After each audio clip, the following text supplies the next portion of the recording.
नमस्कार। स्वागत है आपका भोजपुर जीएस एकेडमी के डेली करेंट अफेयर प्रोग्राम में। बात करते हैं आज के महत्वपूर्ण करेंट अफेयर्स के बारे में। अभी हाल में पूसा कृषि मेला का आयोजन कहाँ किया जा रहा है? ऑप्शन ए नई दिल्ली। पूसा कृषि मेला 9 मार्च से 11 मार्च तक दिल्ली में आयोजित किया जा रहा है। यह एक प्रकार का सरकार द्वारा आयोजित मेला है जिसमें देश भर के हर जागरूक किसान शामिल होते हैं और यहाँ हर साल देश के प्रमुख प्रगतिशील किसानों को सम्मानित किया जाता है। भारतीय कृषि अनुसंधान पूसा संस्थान द्वारा यह मेला हर साल आयोजित किया जाता है। इस वर्ष पूसा कृषि मेला 2022 की थीम है आज के समय तकनीकी ज्ञान से आत्मनिर्भर किसान।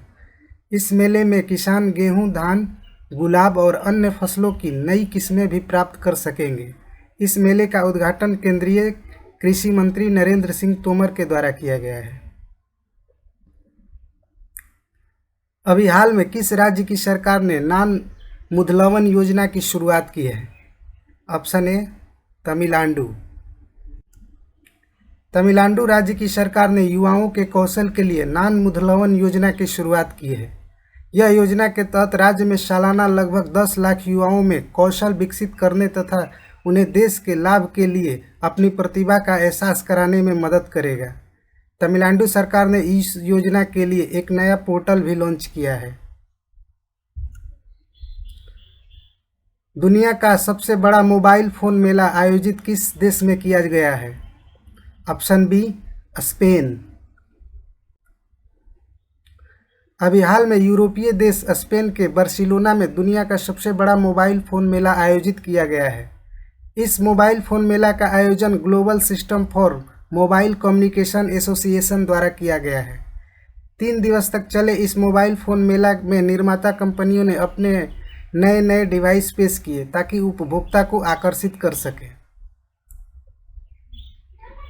अभी हाल में प्रधानमंत्री श्री नरेंद्र मोदी ने किस शहर में मेट्रो रेल का उद्घाटन किया है?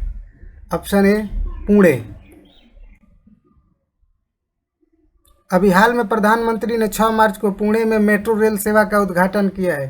पुणे मेट्रो रेल एक रैपिड ट्रांजिट सिस्टम है। इस प्रणाली में 54.58 किलोमीटर की कुल 3 लाइनें हैं। इस परियोजना की लागत 11,400 करोड़ रुपये है। प्रधानमंत्री नरेंद्र मोदी 24 दिसंबर 2016 को पुणे मेट्रो रेल की आधारशिला रखी थी। अभी हाल में भारत श्रीलंका के बीच नौसेना अभ्यास स्लाइनेक्स का आयोजन कहाँ किया गया है?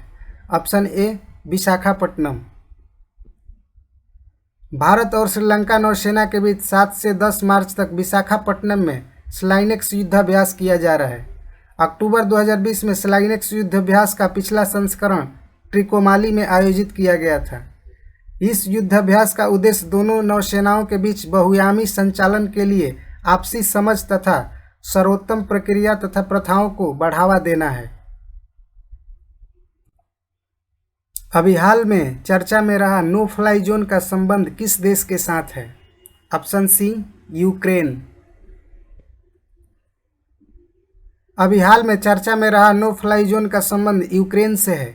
नो फ्लाई जोन सैन्य शक्ति द्वारा स्थापित एक क्षेत्र होता है जिस पर अनाधिकृत विमानों की उड़ने की अनुमति नहीं होती है। नो फ्लाई जोन का उद्देश्य दुश्मन देशों के विमान संचालन को रोकना होता है। किसी देश में नो फ्लाई जोन होने के बाद आमतौर पर नो फ्लाई जोन की निगरानी के लिए सैन्य कर्मियों को तैनात किया जाता है। बात करते हैं आज के प्रश्न के बारे में जिसका आंसर आपको कमेंट बॉक्स में देना है। अभी हाल में किस देश में भारतीय राजदूत मुकुल आर्य भारतीय दूतावास में मृत पाए गए? ऑप्शन ए फिलिस्तीन, option B Israel, option C Lebanon, option D Jordan. अभी हाल में चर्चा में रहा SWIFT Society for World Wide Interbank Financial Telecommunication का संबंध किससे है? ऑप्शन ए अंतर्राष्ट्रीय बैंकिंग प्रणाली से, ऑप्शन बी अंतर्राष्ट्रीय व्यापार से, ऑप्शन सी अंतर्राष्ट्रीय स्वास्थ्य से, ऑप्शन डी इनमें से कोई नहीं। भारत में जन औषधि दिवस किस दिन मनाया जाता है? Option A 7 March, option B 8 March, option C 9 March, option D 10 March. ऐसे ही करेंट अफेयर और जीएस फाउंडेशन लेक्चर पाने के लिए सब्सक्राइब कीजिए हमारे YouTube channel Bhojpur GS academy को और हमें फॉलो कीजिए फेसबुक और इंस्टाग्राम पेज पर। मिलते हैं अगले दिन के करेंट अफेयर के साथ, तब तक के लिए इजाज़त दीजिए। धन्यवाद।